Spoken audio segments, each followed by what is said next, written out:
Hello and welcome to the Moncast.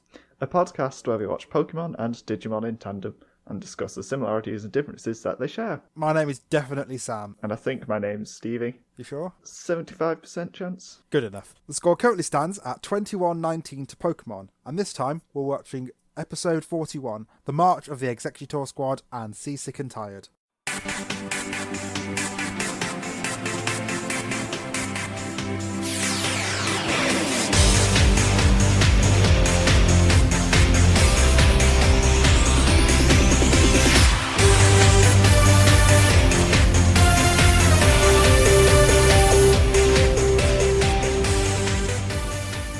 Admonistration across the nation. This is a theme song. It's not very long. As usual, we just have lots and lots of tweets. We have tweets from @ConnorWithANO, who messages us quite frequently now, which is really nice. And he did decide to support me on Patreon, which was also really nice and super awesome. So thank you, Connor. Also thank you to Joe, who supported me as well. I realise I've not thanked any of them yet, so I'm doing that now. Anyway, I'm just going to read out the tweets. Still no love for Puppetmon. Don't you know he has no friends? He has no friends. It's important. He's alright. I think he's my second favourite Dark Master. He definitely has the best arc of the Dark Masters. I like Machine Dramon, like I've said before, because it's just a giant metal dragon cannon thing. Then I like Puppetmon because it's like a human-sized wooden thing. Puppet. It's got my favourite weapon. I love gun hammers. In Monster Hunter, I have a gun hammer. And then I like Piedmon, because Piedmon's cool, and I cannot be bothered with Metal Seedramon. Oh, it's a shame. Continuing on with tweets. Sorry, I just halted the entire flow of conversation then. Who just like, I'm going to list off all the Dark Masters and why I like or dislike them. Yeah, why not? I suppose it's relevant enough. Anyway, I then explained to Connor why I prefer Piedmon over Puppetmon and made a card joke saying that Piedmon trumps Puppetmon because haha cards. And then they replied with a card joke saying that my joke was aces. Then I replied saying, thank you, I like jokes that get straight to the point and try to flush away the ones that don't hold water. And then I sent another one which said, I could tell these diamond jokes in spades, but then you'd want to club me around the head till my heart stops beating. I was so proud of all of these tweets. Yes, you were. And then you complained. You complained because you were getting all the notifications about my amazing jokes. Yeah, it was. And then Connor just says, good luck escaping. You don't stand a ghost of a chance, Sam. Yep, I know. The best jokes ever. So good. I make the best jokes, and you cannot deny it. I'm trying to watch Blue Jasmine and it's all emotional and you're there. Just bing, bing, card jokes, bing, bing. Thanks. I should read out some more that Connor made as well, because there was one more tweet that says, you really are a joker. You seem to be full house of royally good puns. I consider you a king of jacking out puns. Bit more force than mine were, but still some good ones in there. And that's pretty much all the administration I have. We have another tweet. Yeah, but you tweeted it. I did. What did I tweet? You tweeted when I said I wanted to go get cheese on toast, as if it was a bad thing, but it's not a bad thing, Sam. It's not. It's a good thing. You are a precious gem and you must be protected. What basically happened in the Slack, we were going to record at 5 o'clock and then I got a message off Stevie saying, can I wait like 15 minutes because they really, really needed cheese on toast. I was like, yeah, go ahead. That's fine. I appreciate this. And then the world had to know how you were just like, I want to record, but I really want cheese on toast right now. Was it good cheese on toast though? It was definitely good cheese on toast. Next time I'm going to get different, better cheese and put more of it on so that I really get the cheese flavour. If you get 2 different types of cheese and then also get Liam Perrin's Worcester sauce, it's the best. I might try the 2 cheese things because I've not run out of that first cheese. Yeah, like when I do cheese on toast, sometimes I do like 4 cheese, but I'm super fancy with fancy ingredients because I'm an adult. I'm just going to tweet something now. Why? Because it's in my head. Look at this live administration happening right just now. I just sent a tweet to May from Lost in Translation Mom, which just says, we miss you in administration, please catch up. Why would you do that? They have a busy life. It's not mean. It's like, we liked getting your messages, please send us messages. Because when we don't get enough messages, we start talking about cheese on toast. And the problem is... I think that's everything. Stevie here, just with a quick mention of something that we forgot to say in the demonstration, which is that we're not going to be doing midweek episodes throughout November because Sam is super busy, so we just don't have time to do 2 episodes a week. So it'll just be the Saturdays. And that's why there wasn't any episode on Tuesday or Wednesday at all this week, because this is it now. And once again, sorry for the explosions that are probably in the background in this one. We recorded on bonfire night, and for some reason people started at like 5 in the afternoon, which is really early. It's barely gone dark. But yeah, that's it. I think my voice is a bit croaky, but you can deal with it. Yeah, back to the main thing, what we do. The first episode we are watching this time is The March of the Exeggutor Squad. The gang wind up at a town carnival and split up to enjoy the attractions.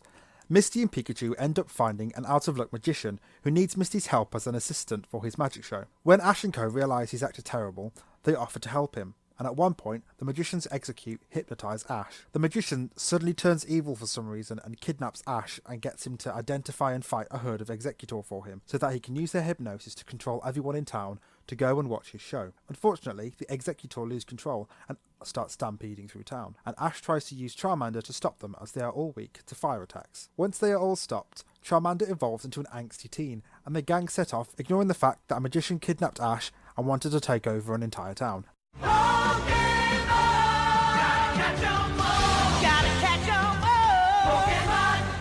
So it starts off with them in a carnival, which is different from a forest, because normally they're in a forest. Well, it's a carnival surrounded by a forest. It's actually right next door to Leaf Forest. It's literally called Leaf Forest. They couldn't think of anything else. It's the most inventive name I've ever heard for a forest. It's a bit like calling it Tree Woods or Water Lake. So yeah, everybody splits up and Misty and Pikachu decide to spend time together, and I think it's really cute. Yeah, they both run away from Brock and Ash, who have fancy costumes and are dancing. The terrible people. I liked the fact that they sort of did a Team Rocket thing and switched into costumes and just had fun. I suppose. It's nice to see the gang actually not have to have a goal. They're just chilling out and having fun and relaxing. But I'm super appreciative of Misty and Pikachu spending time together. It's really cute. Going on rides and eating ice cream. And then they meet this creepy weirdo. I don't know how else to describe him. Yeah, they stumble across this man who's almost being oppressed by his magician's assistant. I forgot what she wanted.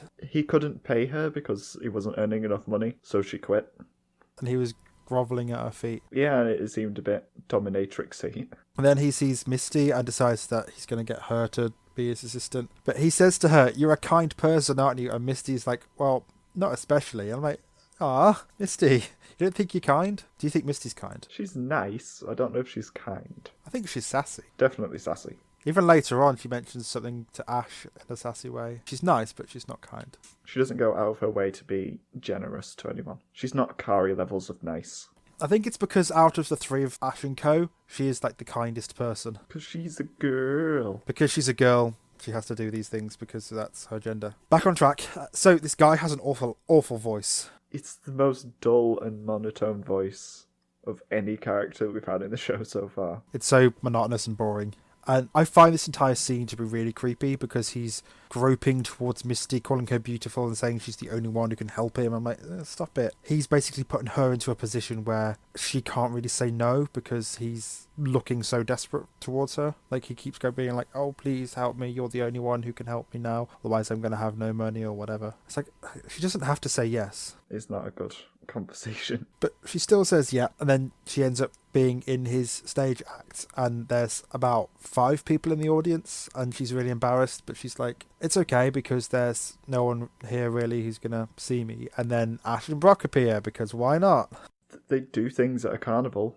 I can see people going to a magician show at a carnival. I don't know why she'd be embarrassed though. It's a bit of a revealing costume. Not really. I mean, she's a water gym leader, so she's been in the water before in swimsuits and stuff. It's a nice dress though. It's like Goldine. Is it a dress? Really? It looked more like a leotard with decorations all over it. Yeah, it's basically like a leotard with Goldine frills on it. And then Pikachu's got a little blue suit, which is adorable. He starts doing magic tricks, and there's a shot where his hands are 2 different colours.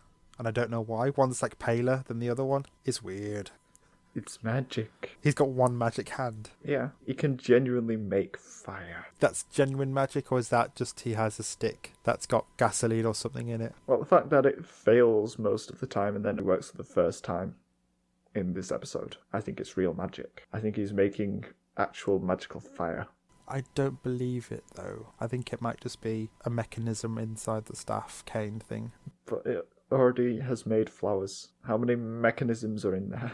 It's going to be a trick. It's a trick because magic's not real. But he's so surprised when it actually works. I suppose he didn't expect it to be that powerful, but then he gets super into firing it. Everybody's running away in terror. Everyone's like, stop, you're going a bit out of hand. And he's just like, wow, it's happening and firing everywhere. And it's like, stop this. And then it hits the sprinklers, and they are the worst sprinklers ever because they last about 5 seconds. That's not what's supposed to happen. It will keep going for a long time. Also, his goal is to work in Vegas, apparently. So it's canon that Vegas is a place in Pokemon. Yeah, Vegas exists in this universe. Definitely. So that's cool. This is the Pokemon universe that we are living in. So Ash and Co decide to help him with his magic tricks, and they're outside the tent talking to him, and it cuts to Team Rocket when they're talking, and Team Rocket is sunbathing on top of the balloon. I forgot about that completely. Yeah, they're sunbathing on top of the hot air balloon, whilst Meowth is below watching the twerps, and they're just like, tell us what the twerp's doing, we're too busy sunbathing. It's like, I love you, Team Rocket, I love you so much. They're so good, they're so pure, and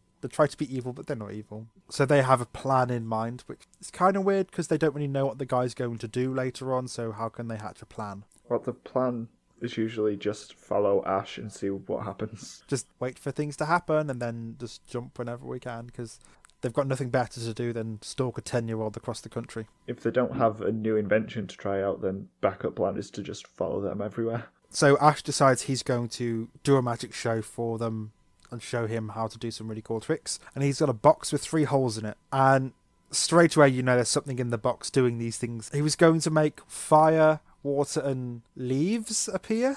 Dirt, vines. What was going to come out the 3rd hole? I have no idea. But either way, he says he's going to summon fire, and he plays a little flute, and fire comes out of one hole. He's going to summon water, plays the flute, and water comes out a hole. And then it cuts to inside the box, and there's Bulbasaur, Charmander, and Squirtle all crammed inside the box. And I think it's really funny because Charmander turns and its tail burns Squirtle, and Squirtle jumps and hits its head on the top of the box, and then Squirtle clearly tells Charmander off, so Charmander moves the other way, burns Bulbasaur, and they just all get into like this big tussle inside the box and explode out of it. It's super cute. It's funny. And then we see the Exeggutor, and Ash is looking at them. Oh wait, they're talking to Melvin, aren't they? Just like, you should use your own Pokemon and see what magic show you can make with them. And they have to give him all the spiel of, you should follow your dreams, like they've done before. Yeah, Ash just calls out Exeggutor because of its crap design. He's like, they don't really look like much, do they? Which is true, they're just a bunch of eggs that aren't eggs, they're more like seeds. They look like eggs and they have faces. And one of them's cracked open. One of them's always crippled. How do they move? They bounce. How do they start bouncing? Psychic, because they're psychic as well, apparently. Oh yeah, they're psychic seeds. Because he didn't know that his eggs use hypnosis, and they hypnotize Ash. They weren't really doing anything in his act. They were just there. Just on a stand. He juggles them at one point, but they're not really being juggled, they're floating. So Ash is hypnotized, and Melvin starts to give him commands like walk around like a Bulbasaur, and then he realizes that Ash is under his control, and then he just turns evil. He enslaves Ash, makes him ride his cart, and he's like, I'm gonna make you do that because I don't want to walk. And I'm like, you're some sort of lazy, boring, evil person. It's gross. Like, he's just decided to enslave Ash because he's hypnotized. And then he gets Ash to identify what these things are because he doesn't know what an Exeggutor is. How do you not know? You have an Exeggutor. How did he get that in the first place? Yeah, but like, A, he must have known that Ash had a Pokedex. B, at some point in his life, he's got Exeggutor. Aren't you gonna, in a world of Pokemon where they evolve and change, you're given some weird egg things, or you obtain some egg things, aren't you gonna go, I want to find out what this turns into? Because surely it's not gonna be eggs forever. Well... It's not just eggs forever, Stevie. It's gotta turn into something else. Well, Ash doesn't look up what his Pokemon are going to turn into. Yeah, I suppose. It's a characteristic of a bad Pokemon trainer, I guess. So, then he gets Ash to battle all the Exeggutor, and he starts capturing them.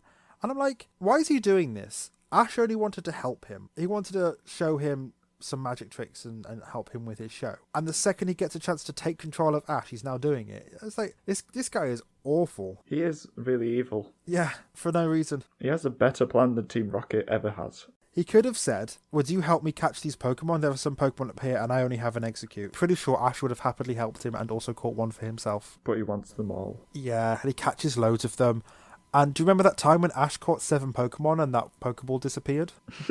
How curious how he's ended up with a massive pile of Pokeballs. It's almost like they didn't teleport away because he has more than 6. Maybe it's because he's magic? I highly doubt it. Maybe he's not a registered Pokemon trainer because he doesn't have his own Pokedex. I suppose if you're registering for the Pokemon League, it means that you have a set of rules which are you can have up to 6 Pokemon at a time whilst you're doing that. And I suppose if you decide to stop being in the Pokemon League and aiming to get the badges, you can end up with as many Pokemon as you want with you. I suppose that makes sense. And then he decides to tell Ash his plan that he's going to use the Exeggutor to hypnotize everybody in town to go and see his show. He's just evil. Like, this is the first opportunity he's had to do something like this, and he's just jumped on it, and he's just straight up evil. And then Team Rocket appear because they don't want to be outdone by this weirdo because he's kind of beaten Ash. They do a magic trick. They get put into a box, and then they disappear, and then they're back on the top of the hot air balloon, which is actually a really good magic trick. How did they get back up there? I have no idea. They clearly jumped out of the hot air balloon, landed on the ground, got put into a box, and then they're back up in the hot air balloon. They haven't got any Pokemon that can fly them up there that quick. And where did the box go? Yeah, like, they are such good magicians. Round of applause. But there is one slight problem with this. They then jump out of the hot air balloon onto the ground, and there's Jessie, James, and Meowth on the ground. Who's in the hot air balloon? Arbok and Wheezing. Neither of them have arms. It's gone. They're never getting that balloon back. They didn't really think this through. I think it's being piloted by the box. I don't think a hot air balloon has autopilot. Actually, you know what? I can see it having autopilot. I can see Team Rocket designing it so they don't have to do any work in that hot air balloon. And I can imagine them spending all their time practicing their mottos and coming up with different ways to do the motto. Because they're dorks. Team Rocket appear, and then they're being sassy to Melvin, and his Exeggutor appears, and James has the best line. Be quiet or I'll knock the cholesterol out of you. I'm like, James, why are you like this? Is it because it's an egg? It's honestly impressive that they made an egg joke that I've not heard before. It was quite good. I enjoyed it. But then, is that when the eggs evolve? Yeah. James seems to have quite the knack for making Pokemon evolve by just them off. So the Exeggutor hypnotise each other by accident, and they all start rampaging towards the town. And then Ash gets unhypnotised, and Co appear as well, and they're like, we've got to stop the Exeggutor. You need to elaborate on how he was unhypnotised. By being trampled? No. It's the solution to every problem, which is just be electrocuted by Pikachu.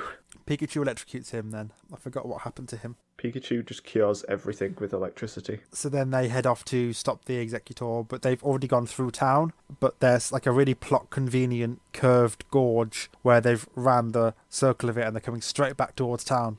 So the bear, or whatever it is, I don't know, the ringleader? Yeah, the person in charge. Yeah, the person in charge of the carnival decides to put a time bomb in there, timed just right for when the Exeggutor get back. Which is a skill, and also where did they get explosives from? It's the worst idea. It is the worst idea. The Exeggutor are coming back, they're going to kill everyone. How do we stop them? Time bomb. You know what could also work? If Melvin just called them all back into their Pokeballs. Oh, wow. That's genius. Or, you know what else could work? Ash goes out, this 10-year-old child with his Pokemon, which, honestly, it's kind of good. I mean, he tried to help Melvin, and then Melvin's caused a bad, and Ash is like, I'll help with this bad. I'll go and fight this 30-plus evolved Pokemon, and use my first stage Pokemon, and also my pigeon that I have. He doesn't use his pigeon. No, he never uses the pigeon unless he needs to send a message to something or search for Team Rocket. In this episode, he only has the starter Pokemon. Conveniently forgets anything else. So he uses Squirtle. Squirtle's attack does nothing. Because grass isn't weak to water. And then he uses Bulbasaur with Razor Leaf. Grass isn't good against grass, but it does give the Exeggutor haircuts. There was that one that's just a pillar of hair, which I thought was funny. Because what did that? Like, there were lots of leaves, and then it gets sliced by another leaf, and suddenly it's a pillar of hair. Do you know Exeggutor's type? It's grass psychic, isn't it? You know it's really good against a grass and psychic type? Bug. Bug. 4 times effective, because grass is weak against bug and psychic's weak against bug. What Pokemon did he have that would know bug type moves? Butterfree. What Pokemon also uses powder-based moves, like Stun Spore, which would stop them moving, or Sleep Powder, which would put them all to sleep? Butterfree. This is another example of Butterfree would be really good here. But no. Why did you make me miss Butterfree? I'm reminding you that Butterfree is an amazing Pokemon. I know, but he's gone now. We have to let him go. No, Not for this season. But it hurts too much. I'm sorry that I brought Butterfree up, but it's important that you should know that this is another episode. This is about the 4th episode where Butterfree would be useful. Butterfree is always useful. Butterfree is always useful. So then he tries Charmander. And fire is good against grass. To no surprise. 41 episodes. And he's now learning the basic types. Again. But it's not enough because Charmander can't use its attacks too many times. I think it's running out of PP. PP. So they come up with the ingenious idea of Melvin using his fire staff. It's. Melvin's just a horrifying monster. He is an it. He's an awful creature who was waiting for the opportunity to be evil. And until then was just really dull and boring. Yeah, he's still dull and boring though. So yeah, he uses his, what I think is genuine fire magic to help finish off all the Exeggutor. And it's what I believe is a tiny Charmander trapped in a ball. So all the Exeggutor aren't hypnotised anymore. And it's all good. Yep, they stop the rampage. And instead of Melvin returning them to the Pokeballs, they just walk away because problem solved. They march away. All except his original one. Or maybe it's not his original one. We don't know. There's just an Exeggutor here. I think this is the original. It probably is, but I kind of like to imagine it's not. His original one realised how awful he is and realised that he's now part of a group of about 30 and decided just to leave. And there's just this other one who's like, yay, people. And then Charmander evolves into Charmalelemelon, who is awesome. And almost burns Ash's ear off. Because he's now a sassy teen. He's angsty. Charmangster. It would work if he hadn't already evolved to Charmeleon. It's too late. So Ash has now got one of his first Pokemon, one of the starter Pokemon to evolve to the next level. Which is cool. Only took half the first series. It only took 41 episodes for him to finally get one of his starters to evolve. He got Charmander in episode 11, I think. 30 episodes to evolve it. Whereas Butterfree was fully evolved after being owned for maybe 2 episodes. This is ridiculously slow. I'm glad it was Charmander that evolved first, though, because I do think he's the one that's been used most. He's used in a lot of situations. Actually, no, they all are used fairly evenly. I think Squirtle's used the least. Yeah, Squirtle's mainly when there's fire. Charmander's whenever it's dark. Bulbasaur's whenever... he's falling off a cliff or something. Yeah, Bulbasaur's just the default choice for everything, even when he's the wrong type to be used. Do you remember when he used Bulbasaur, the grass Pokemon, against the grass gym leader? Yes. Because he's smart. He also used it against Exeggutor, the grass Pokemon. Because he's smart. And then they all say farewell to Melvin. And his Exeggutor's dancing beside him. And it has 4 heads. Yeah, Exeggutor has 4 heads. Is it supposed to have 4 heads? Yes. I could have sworn Exeggutor always had 3. No. I need to look this up because I can swear that Exeggutor's designed to only have 3 heads. They might even have 5 heads. I just don't think you could see them all at the same time because they're around the trunk. Maybe Alolan Exeggutor has 3 heads. Alolan Exeggutor has 3 heads and the one on its tail. Can we just take a moment to talk about Alolan Exeggutor for a second? It is the best Pokemon. It's just neck. They did what they do in Digimon when Digimon evolve. They just stretched them out. In this, they just took the Exeggutor and just stretched it. Okay, I've done my research, and the Wikipedia page says I can have 3 to 6 heads. Ah. I guess it's just easier to design it with 3 heads and draw it then, because I've never seen one with more heads before. Thinking about, like, Execute, though. What happens if you split up the Execute? Can you, like, merge different Execute together and still have just one Execute? There is something about this in one of the Pikachu specials at the start of one of the movies. So I'll have to talk about it then. It's a weird Pokemon. Yeah, it is. If you take away one of the eggs, is it still an Execute? Do you then have 2 Execute? We'll talk about it soon because I think it's for the second movie. I think it's the Pikachu special for the second movie. So we'll be talking about it pretty soon. Okay. I'm done with notes for this. My final note is that at one point, Misty agrees with Ash, and Ash just says, "Say what?" Oh, yeah. And that was funny. And that's it. That was my only note that I didn't mention earlier. What is your favourite thing? For what I think is a first, I'm actually going to say Ash. Okay, that is monumental. Because honestly, he had a fun time in the episode. He used his Pokemon in fun ways for the Magic Act and stuff. Battling. There was lots of using his Pokemon in battles. And most of the time he used the right Pokemon. At least eventually. He was nice in this episode. I mean, yeah, like you said, he went and just wanted a good time at the carnival. Then he offers to help Melvin. Comes up with magic tricks on the fly. You know, he doesn't know magic, but he was like, I'll think of something real quick that I could show them. To show them how you can implement your Pokemon and magic tricks. He then decides to stand up against the 30 plus Exeggutor that are stampeding through a town, even though he has pretty basic Pokemon. He still decides that he's going to try and fight them. He did a lot. It was good. And there's also the whole bit where he's hypnotised, and that was good. My favourite thing was Misty and Pikachu hanging out, because I thought it was really cute, because if you ever see Pikachu, he's always with Ash, and it's always Ash and Pikachu, or when he's being taken by Team Rocket. So it was really nice to see Misty and Pikachu have a little bit of alone time. It was cool. Also, Pikachu holding an ice cream is really cute. I think Pikachu holding anything is really cute. With these tiny little hands. It's really Exeggutor. That was bad. Overall thoughts?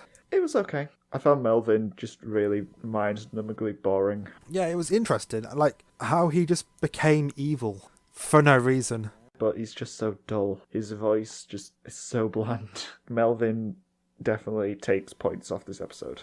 It would be a good episode if he was better voice acted. Or he wasn't made to just be really, really boring. There were just plot holes in this. Like, Melvin could have used the Pokeballs, and no one calls him out for being evil. He wanted to take over the town with the psychic plants so that they could come and watch his magic show. At no point does anybody go, hang on, you stole a child that was hypnotised, and then you tried to hypnotise all of us. You also caused this stampede to happen. No one's bothered by that. I think it's because he's so boring they didn't pay attention to him. Well, he did get fired for almost burning down the carnival, at least. I suppose, yeah, now he hasn't got a job. It's okay, he'll do something else. This episode is fine. It's okay, yeah. We had Charmeleon happen, which was really good. I think they should have rewritten Melvin a little bit and made him less boring. And evil. Yeah, maybe he could have just asked Ash to come and help him with these Exeggutor, but instead, no, he had to be evil for some reason. It's amazing how he comes up with these plans as well, considering how little knowledge of Pokemon he seems to have. Really confusing. It's almost like he grows up in a world that doesn't have Pokemon. Like, he just doesn't seem to care about them. But he makes plans that require knowledge of Pokemon. He chose Exeggcute as his Pokemon. I mean, who does that? Are you ready to move on? Yes. The second episode we're watching is Seasick and Tired. To no one's surprise, Pixieman dies. The kids end up back on the beach with the phone booths, and Shellmon attacks them once again, but is taken down by some of the rookies, making Ty think that they may have become stronger. They all fall for a trap set by Scorpiomon, one of Metal Sudramon's goons, except for Mimi and Joe, who are chased for quite a while, but eventually defeat Scorpiomon. They rescue the rest of the kids, but are then chased out to sea on Sudamon by Metal Sudramon himself, who easily beats Lilymon and Sudamon, leaving them all stranded in the middle of the ocean with nowhere to run. Digimon, digital monsters, Digimon are the champions. Digimon, digital monsters, Digimon. So Piximon has sent them all away, and they end up at the ocean with the phone booths where they started. And Ty says that they've gone in one big circle. They've not gone in one big circle. They've just returned to a place they've been to before. That wasn't the start of their journey, and this is not the end of their journey. If they come back to the same place, it doesn't mean you've gone in a big circle. But then Matt even says that if they've gone in one big circle, it's all pointless. It's like, no, it's not all pointless. You've achieved so much and done so many things and saved the world so many times. And then Sora's like, maybe the whole point of it is that it's pointless. I'm like, why is everyone getting involved in this? It's not pointless. You've not gone in a circle. You've kind of gone in a circle, but not. This is not the entirety of the journey. It's not gone in one big circle, finished. You've returned to a place where you start, one of the places you visited, but that's not going in a big circle. They've gone in a big circle. But then, like, everybody just gets involved in it, saying, oh no, well, I guess the entire adventure didn't mean anything. It's like, it did. A lot of things happened. I don't know. When I get back from university, I do sometimes feel like I've just gone in a big circle and not really done anything. Yeah, but you haven't saved the world a couple of times. You don't know that. From the ocean, they hear the sound of someone panicking and asking for help, and there's a life ring. Like, none of the children question why there is a person here, and then they all find a conveniently placed kayak and row out to help the person. But, like, they said the Digimon are weak. It's like, if they're weak, why did they digivolve moments later? And also, it's Shellmon. It's not a person, it is Shellmon. But they've gone out on the boat. How does Shellmon know that they're not going to send maybe Zudomon or something out there? Shellmon assumes it's going to be the kids. And it's not just one of the kids or two of the kids, it's the entire gang. Which is a bit weird. Yeah, as a hunting strategy, it doesn't really work for anyone other than the kids. I'm pretty sure Shellmon didn't talk at the start, did it? It definitely did not. She's like, "Arrgh." That's the sort of noise it made. Maybe it's got educated? Maybe they knocked some sense into it last time. Also, like, if it wanted to kill the kids, why didn't it wait until they got up to it and then come up from underneath and eat them instead of just coming up out of the water, screaming at them, and then the kids swimming away? He's not that smart. But then the kids are trying to swim away, and Agumon says that they should go and help. And then Motimon says, save your Digi-strength. What's Digi-strength? It's the most important statistic. I don't think it's an actual thing. I think it's just called strength. But they're Digimon and they have strength, so it's Digi-strength. But we get a lot of evolutions. We get Palmon, Tentomon, Gomamon, Beamon. So it's 4 evolutions to pad out time. Which begs the question, why didn't they do that in the first place? Because if one of them can swim, 2 of them can fly, wouldn't it be a lot quicker for them to go out into the ocean to help the person drowning instead of 8 kids in a boat? Nah. So they go out and they attack Shellmon because they're not weak enough. Because even though we've just been told that they're too weak and they should go out instead. They defeat Shellmon and they come back, and Tai says that last time they had to use Greymon to defeat Shellmon, so does that mean they've got stronger? And yeah, there's a really funny line where Tentomon says to Izzy, do I look stronger, Izzy? And Izzy's like, I don't know, make a muscle. And Tentomon's like, I was, and he falls down. It's like, oh, bless them. No, he says like flex a muscle. No, he says make a muscle. Well, you can do that as well. Yeah, but I think it's really cute the way it's like, make a muscle. I was. I liked all the little exchanges that they had with the Digimon. It was kind of time consuming though, because every single person had to do it. Not everyone did it. I think like maybe 5 of them did. I don't think Joe did, and I don't think Mimi did. I think everybody else did. But like even Kari says it, and Kari says that she looks the same, and Gatomon's sad. It's like, okay, but you met her 2 days ago. Yeah, that's really silly. And also Kari says that Gatomon will catch up soon. Gatomon's a whole level above everyone else. She should have much more Digi-strength than every other Digimon. She could punch them all in the face when they were Digivolved. In the Digiface. With her Digifist, using her Digi-strength. So then, out of nowhere, a shack appears, and everyone's like, was that shack there before? And I'm like, why are they falling for this? Don't fall for this. Are you sure it wasn't there? But I can smell food, so I better go in there. They all run in there, apart from Joe and Mimi, because Mimi falls over. And I'm like, this is a trap, and you're falling for it. It's a trap. Even Tai is like, even if it is a trap, I don't care, because food. I'm like, okay, but if it's a trap, there won't be food, will there? Why this? They shouldn't have fallen for this. They've had this happen before. I don't know, I just made a weird noise. You did. Is it the second time or third time they've been illusioned? It was Devonmon the first time. I don't know if there are any more times. Maybe on the cruise ship with Kokatorimon. They were offered food then, and that was wrong. I mean, that was a trap. This is the third time they're like, oh, there's food, and there's not going to be food. Even just before they've had, oh, there's a person that needs help. It was a trap. They've gone from one trap to another, and they haven't learnt. They're guilty of Ash Ketchum syndrome. So they all end up inside this, apart from Joe and Mimi, they end up inside this empty shack, and then a wall of sand blocks it, and I'm like, they could just escape out the side. It's literally a thin wall of wood. They have at least 3 Digimon in there that can make fire. I think burning down the building that you're in is a bad idea. Yeah, but blowing a hole in the wall on the side to escape from a shack. They're not that fast at thinking. I mean, their initial thought when they saw the shack was, let's all run inside. And then they're like, oh, well, if it's a trap. I don't care if it's going to be a trap. I just want food. So then Scorpiomon appears, who is weird looking. It's not really that much of a scorpion. I think the dub changed it. Yeah, it's not a scorpion. It's a Anomalocaris, I think it's called. It's like a fossil fish scorpion thing. Anorith, the Pokemon, is based on it. So yeah, he puts the kids to sleep and then doesn't kill them. And I'm like, why aren't you killing them? You should kill them. You should probably kill them now because they're asleep and defenseless. But no, he has to wait for Metal Seedramon to appear. And Metal Seedramon appears and gives him clams because he wants clams. And then he busts his head in to see the kids and he's like, there's some missing. Go and find them. Metal Seedramon doesn't really move a lot in this episode. When you see his whole body in this scene, the image of him just gets dragged from the right hand side to the left hand side of the screen. It's bad animation. Left to right. That's what I said, didn't I? You said right to left. Close enough. Also, there's just no lip syncing whatsoever for Metal Seedramon. That's because his mouth doesn't move. It can move. Yeah, but it doesn't move. It's just Constantly open mouth. It's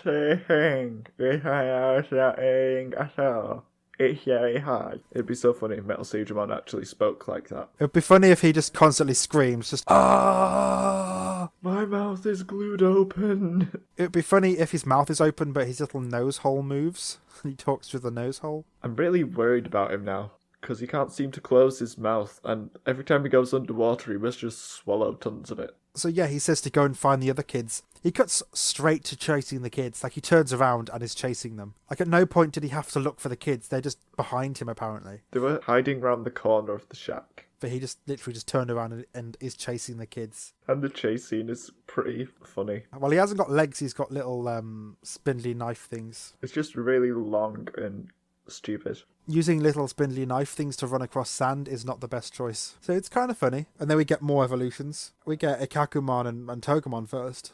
And they're fighting for a little bit, and then nothing much really happens. And then they evolve again, because we need 3 lots of evolutions in the episode to pad out time. And then they defeat him. And then they're going back to the shack to save the others, and Zudomon is just dragging it behind him. And Joe's like, did you really have to bring a souvenir? I'm like, yes, this is so good. He's just like, I'm taking this. This is mine. Just drag Scorpiomon along. And then they wake up everyone in the shack and leave Scorpiomon in there. No, not yet. Metal Seedramon is breathing fire. Yeah. And it's like, okay, that's cool. Why haven't you killed the kids yet? He's breathing fire into the sky, not at the shack. Enough time for them to get into the shack, get everybody out. Like, what I don't get is how did Metal Seedramon not see Zudomon go into that shack and also drag Scorpiomon in there as well? I don't know. And also, he hasn't killed the kids yet. He's just waiting for Scorpiomon to bring back Joe and Mimi. What probably happened is Metal Seedramon started surfing the web, or he just got distracted by all of his Twitters and Facebooks. That wasn't a thing in that time. I don't know. MySpace. Was MySpace around in 2000 or whenever this was? There were most of the kids there asleep, defenseless, and floated there with his 2 little tail fins slapping together. He's like, doo-doo-ba-doo, wasting time, because plot. No, it's not. It's like,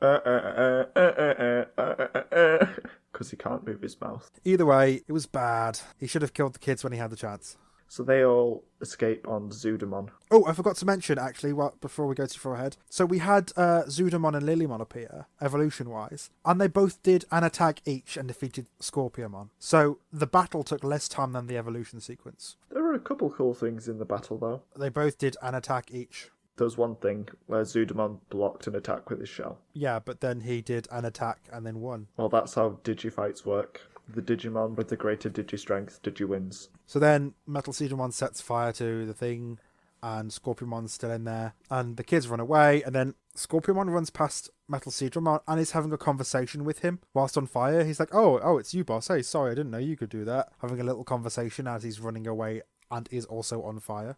And then he gets angry because he didn't kill the kids, like because the kids escaped. I'm like, okay, but you had enough time to kill 6 of them whilst he was off finding the other 2 for you. He wants to kill the whole set at once, I guess. He's like Myotismon with stupid plans. All the Dark Masters are taking turns to attack, because they're trying to, I don't know, prove who's the best. So we're all just taking a shot at it. Yeah, I could see them being the sort of people who are like, we're the strongest ones in the land, let's see who's the actual strongest. And instead of fighting each other, let's see who can take out the kids. Okay, Metal Seedramon goes first. And at this point, he just, for some reason, doesn't kill the 6 that he has unconscious in the shack. It's dumb. It's dumb and weird. The kids should have died several times in the series. Do you remember the time when they were standing in front of Davidramon, just doing nothing? That was a good one. Yeah. Or the time that Motusmon had Matt and TK, both with their Digimon weak and rookie levels. Actually, no, there was no Patamon, there was literally just Gabumon there. But no, he decided to kill his own minions instead, if that made sense. Yeah, so Lilymon decides to try and stall Metal Seedramon. She does a pretty good job. But Metal Seedramon's a really good shot. Manages to aim Lilymon directly into Mimi's arms with a tail swipe. So as Lilymon's falling, she devolves back into Palmon and then just lands in Mimi's arms. That's such a precise shot. And then he knocks them off of Zudomon and they're in the water and they all look like they're struggling to swim, but they can swim because we've never seen them struggle swimming before. They are wearing the clothes. Well, we're seeing Joe almost drown saving TK, actually. Okay, I'm not bothered by them struggling to swim. And the episode ends on a cliffhanger with Metal Seedramon looking over all the kids and their Digimon in the ocean, struggling to stay afloat. So that's a pretty good cliffhanger. I have no idea what's going to happen next. Who has any idea? How will they escape? It does make the episode quite short, though.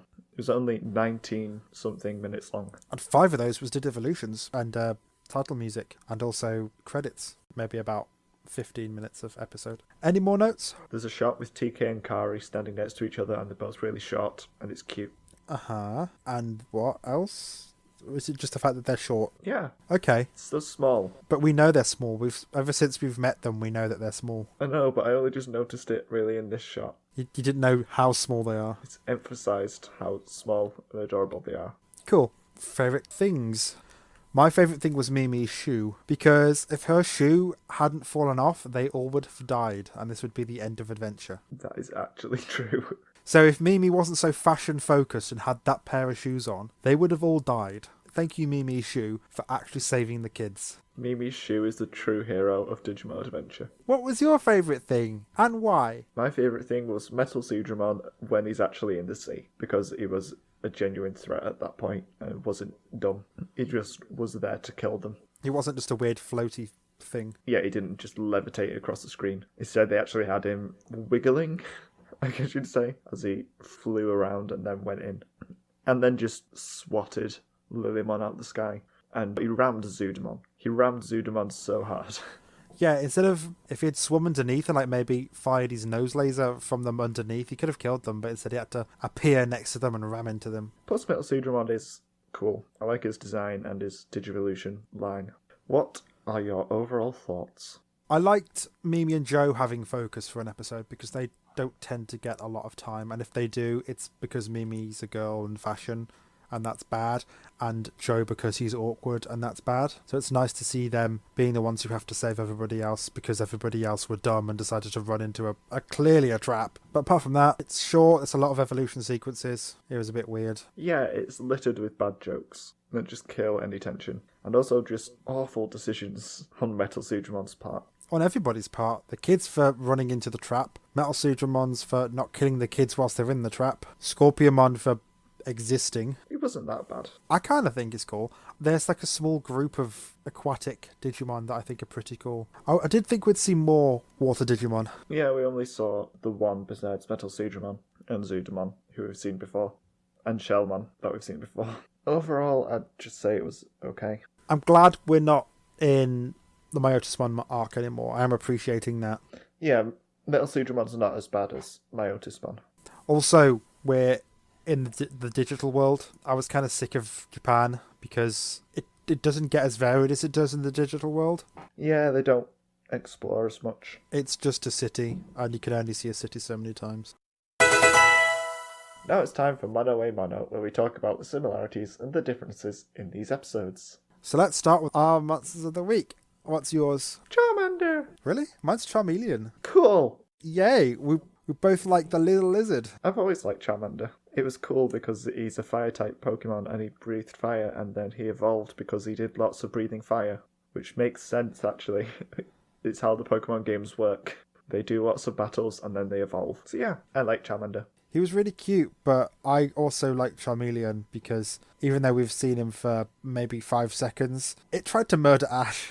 So I'm excited to see how this little fire lizard psycho is going to be shown. He's a darker shade of red than all the other evolutions, which I've never understood. Yeah, he goes from like a bold orange to a dark red to a lighter than them all orange. Why can they not just have consistent orange? Consistent orange.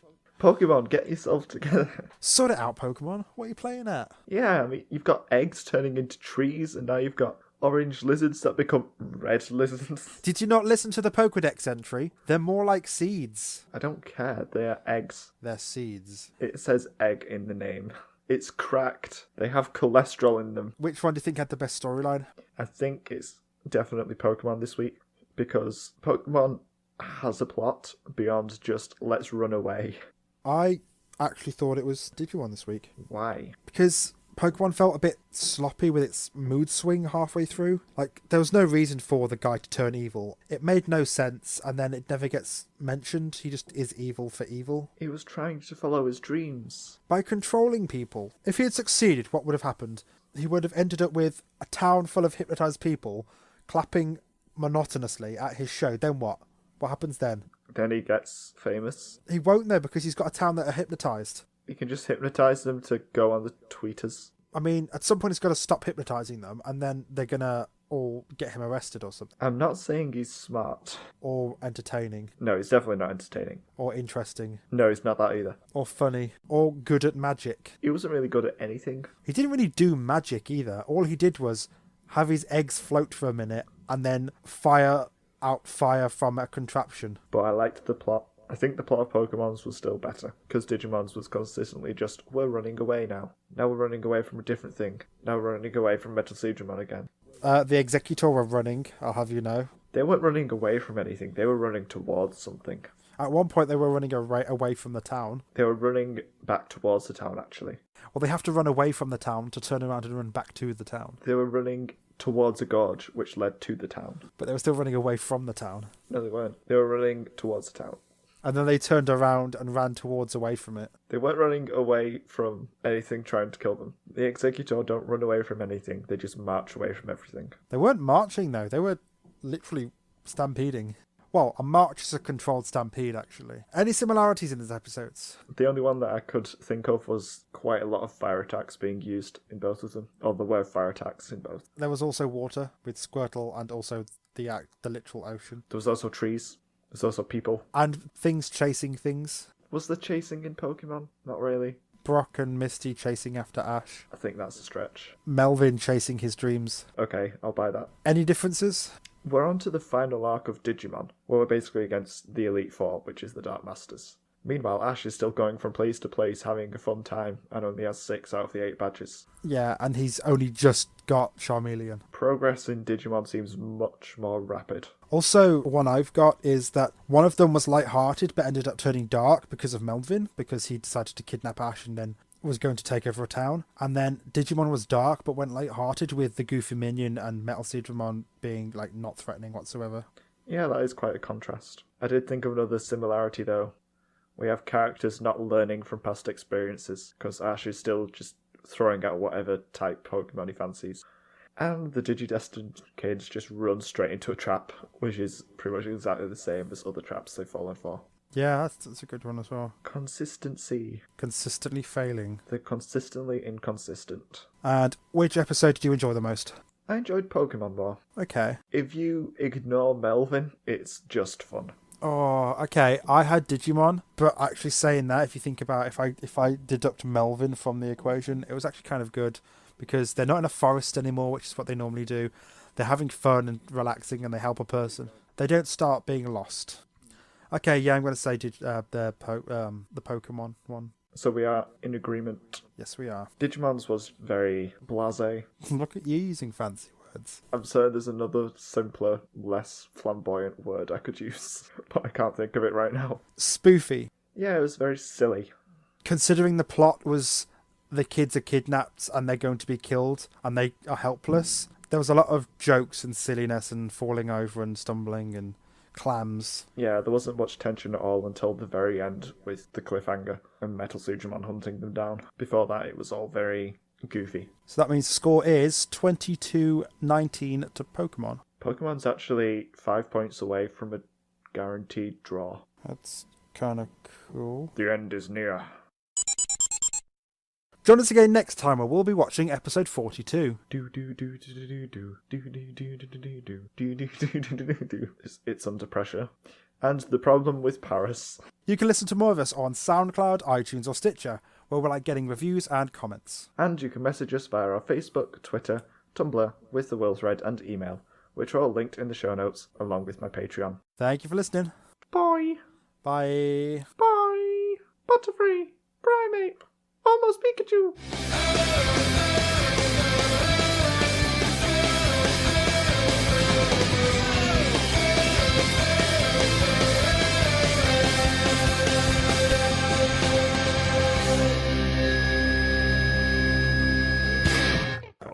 One, Go. 2, 1, 3, 4, 5, 6. 7. It doesn't work if you just say random numbers.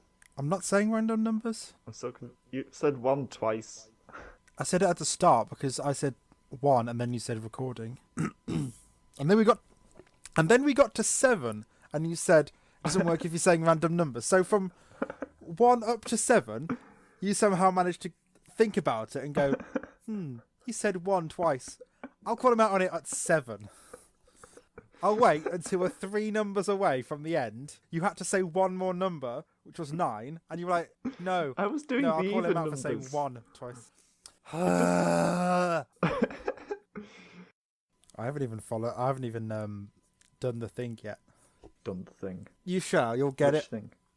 I haven't even supported you on Patreon yet. Eh. I will. I promise I will. But I've got presents to Yeah. buy for birthdays, and I've got Comic-Con in the end of the month, so you'll get Well, it you have eventually. till December now. Oh yeah, you'll definitely get it December.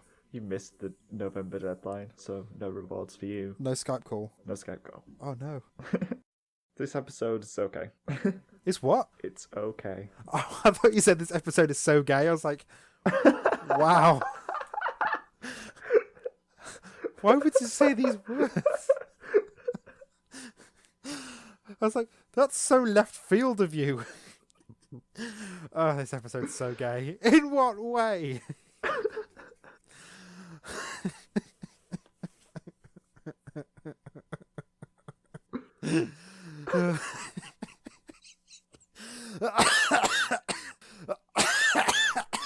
Ow.